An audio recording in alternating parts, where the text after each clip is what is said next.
Yes. Yeah. Good to see you again. Good to see you. Yes, absolutely. So no Linux, no Git, none of those basic assignments, please.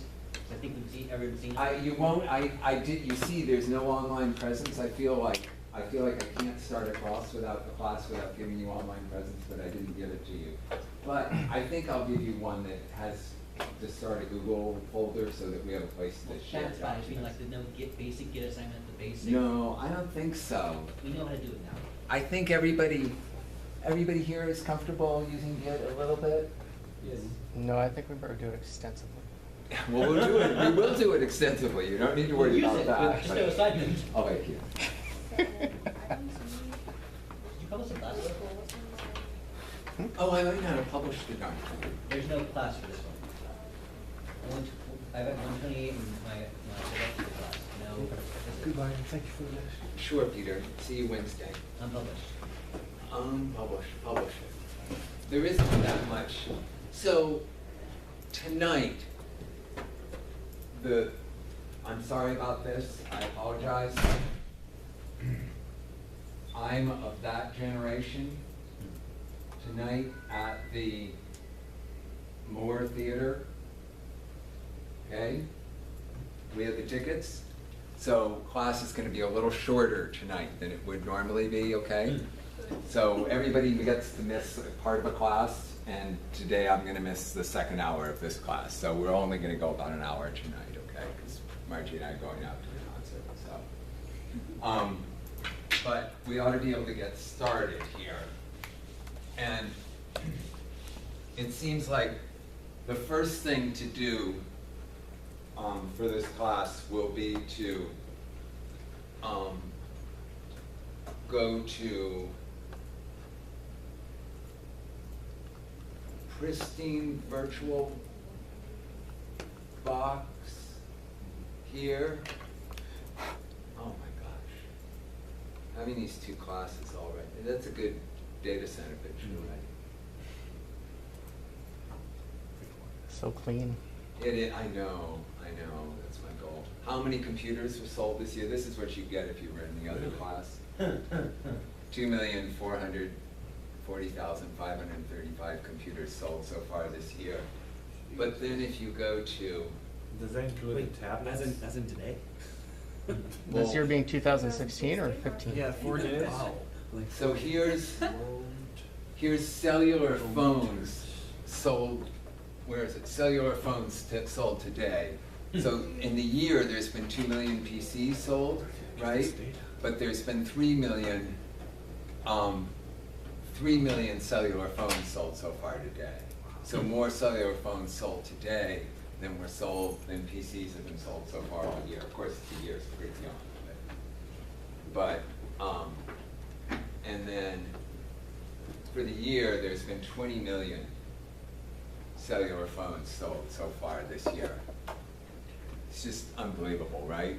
7.2 billion total. Now, Lisa, don't you want to be up closer? Yeah. Don't get started back there because I just won't be able to stand it. I just would think of you back there going, oh my God. I was about to cry thinking that you weren't coming to class. I'll like go to like 48-point font, you know, it's just. Yeah, thanks.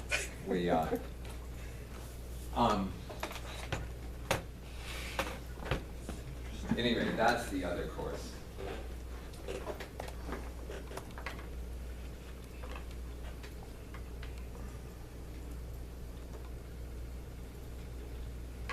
Class is an hour short. But here, in this pristine virtual box, if you go to the assignment, there's a link here. Can everybody get to this page? Yes. And there's a link there. And you want to download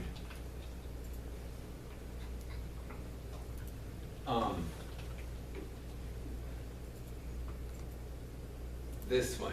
You click on it, it takes you here, it says, whoops, there was a problem, and you choose download, and it says, whoops, there's another problem, and you choose download anyway, How different is this than last quarter's?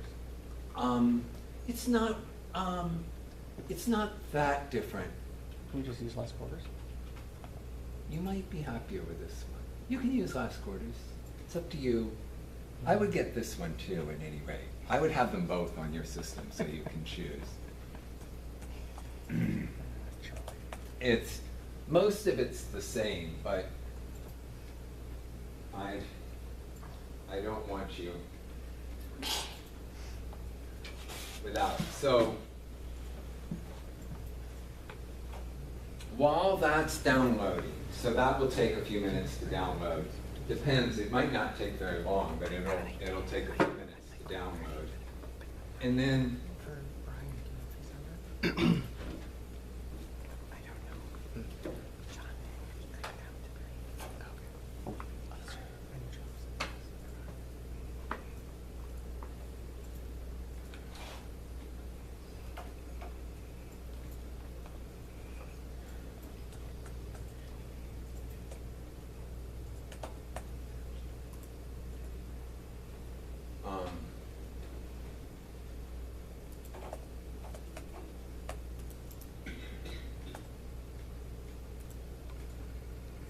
so you all know the basics here. Each week there'll be a Week01 overview. There'll be a discussion. And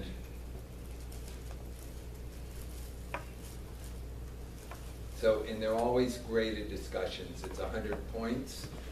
I'm going to try and establish something a little bit more regular on the grading so that if you say thanks, you know, if somebody says something and you say thanks, and that's your discussion, maybe that's a 75, right? If you publish a link to something of reasonable interest related to the rest of the class, then you'll end up somewhere in the 80s. And if you actually ask a question about the material that we're covering, or answer a question about it, then you'll get in the 90s, you'll get 100, okay? So don't, whatever happens, don't end up in the position at the end of the quarters where you're looking at zeros for the discussions, okay? Because a thanks will get you 75, right? You can go that far. And why does he even do that? At least it shows you went to the discussion area, and I'm hoping that while you were there, you looked and read some of the other questions that were up there. Because somebody might be discussing the same thing that you're interested in. So I'm kind of giving you incentives. Please don't do the, no participation in the discussions. Because I think for some people, I think the discussion area is a funny thing. I think some people really get nothing out of it, but some people get quite a bit out of it. And I'm going to keep doing it. And the overall goal is that if you get good in if you can get used to this idea that you get online and ask questions and answer questions, then it can be a very valuable skill. I mean, it's hugely valuable. Everybody's seen what's happened with Stack Overflow. It's just become the central hub on the web, and it's all about answering and asking questions. And you'll never get good at it unless you do it. And so having practice, there really is a valid reason to do it. And also, someday you will graduate, and you'll be hired, and you'll be in a job, and you'll do something, and you'll go, gosh, I know 90% of that, but I don't know the last 10%. And you'll go up to Stack Overflow, and this time the answer won't be there, and you'll have to ask the question. And you'll say, I've done this. I did it a million times in class. I can ask that question and get up there. And you can get in trouble. There's a point system in Stack Overflow. You can get dinged for giving a stupid answer, but asking a stupid question, they got to be really mean to ding you for that. So you can usually just ask anything up there. But it is good to have had some practice so that you don't go up there and say, my mother didn't feed me this morning, and my wife is arguing with me, and my cat is, sorry, my typing's bad, but my cat's on the keyboard. and then ask your question, because nobody will answer that one. It is good if you get used to the process of asking questions and answering questions. So,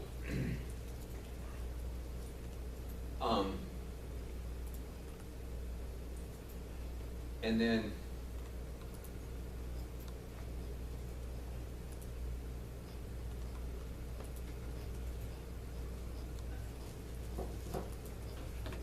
so here's the syllabus. Can everybody actually get at it? And it probably needs some touching up, but the basic idea for this course is that we're going to build web applications, and we're going to build them using a tool called Cordova, or also sometimes called a phone gap. So some of you have probably done this in my courses before. How many people are familiar at all with Cordova or phone gap? So about 3. How many people are new to Cordova phone gap? Okay, so the majority of people in the class are new to it. I'm sure that if you've done it before, I would imagine you need review on it, so it won't hurt to do review on it. So the situation is this. There's Android, there's iPhone, there's Windows Phone, and then to some degree there's other phones that are out there, other phones. And I don't know, I at times I've known, but I don't know, 66% of the phones are Android phones, and 20%, these aren't real numbers, okay? And 4% is Windows Phone. These aren't real numbers, but that's a general idea of the way it's split up, the way the world looks with it. It's a little bit unfair because in the US there's a lot of this. It's much higher percentage if you only did the US for iPhone. So there's a lot there, and iPhone users are usually fairly, they have money, and so they're likely to buy your app. The market is good. So, but this, you can forget this. Even if 4% of 7 billion is still hundreds of millions of people, it's still not the market most people will go after. So this one, Android, uses Java, and iPhone uses Objective-C, and Windows Phone uses C# primarily to build their web applications with, to build a native app for these phones, for these various places, okay? So that's an overwhelming problem, right? Because if I were to try to teach you, if I chose one of the platforms, then I'd be leaving out the other one. And in choosing between iPhone and Android, you'd lose half the market at any rate if you made one choice or the other. And so, and if I tried to like break the class up into 3 sections where I did 3 weeks of building with Java with Android, then 3 weeks of building Objective-C with iPhone, and 3 weeks of building C# with Windows, you'd never learn anything about just about at the end of the 3 weeks, you finally start building an app and having it start, say, hello world, or just get started, you'd barely be going, we'd never get anywhere. So none of those options are very appealing. So what we end up doing is using something called Cordova.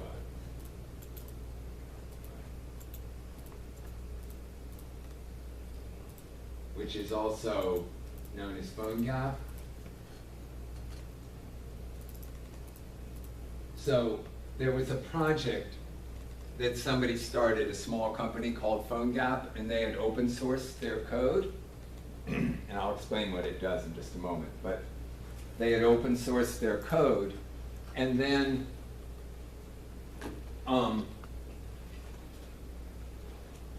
what happened was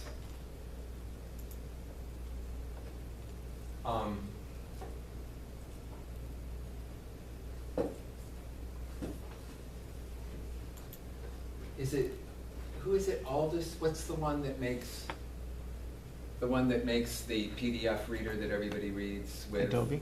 Adobe, thank you. Adobe bought PhoneGap, and when they bought it, they said, fine, you can have it, but you're a private company, we're gonna keep the open source part of it.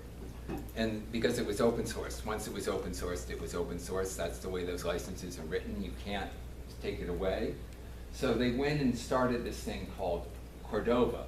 And that's run by the Apache people. So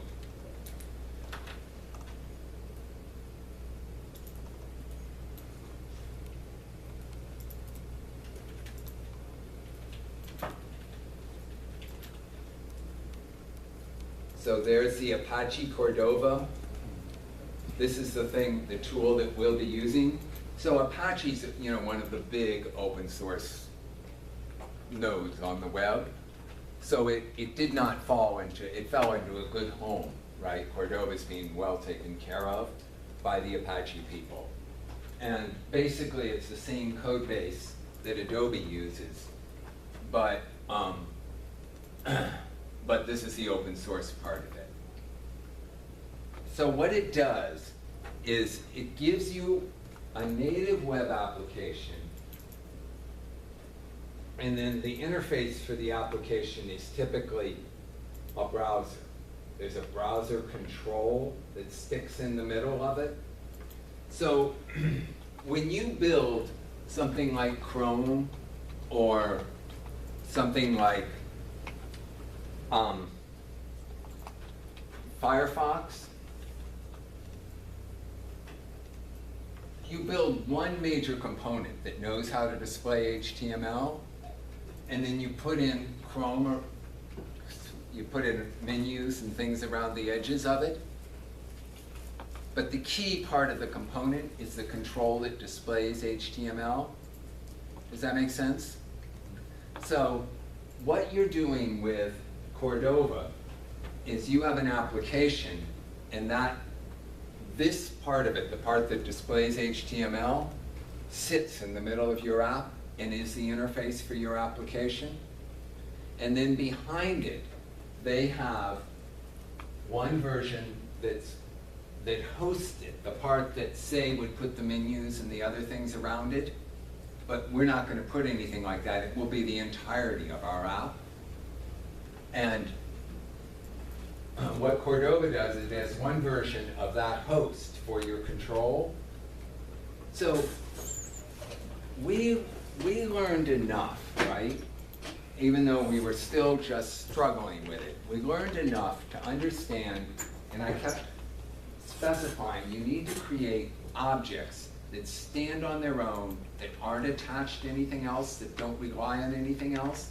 And if they do talk to another object, they talk to it only sending messages back and forth or in some very loosely connected way, so that they didn't have to know about other objects in order to work. That's the way this type of control is designed. It's designed like a button would be in Visual Studio. You can drop a button onto a C# program and it doesn't need to know about the rest of the program. It lives by itself. So that part of it lives by itself, and then it offers hooks, events that you can join in and become part of. And they built one version that runs in Java on Android, one version that runs in Objective-C on iPhone, another version that runs in C# for the Windows Phone. And all you need to do is write your HTML the same way we've been writing it, and it will be displayed in there. The difference is that the application, whether it's written in Java, Objective-C, or C#, is not running, it's running inside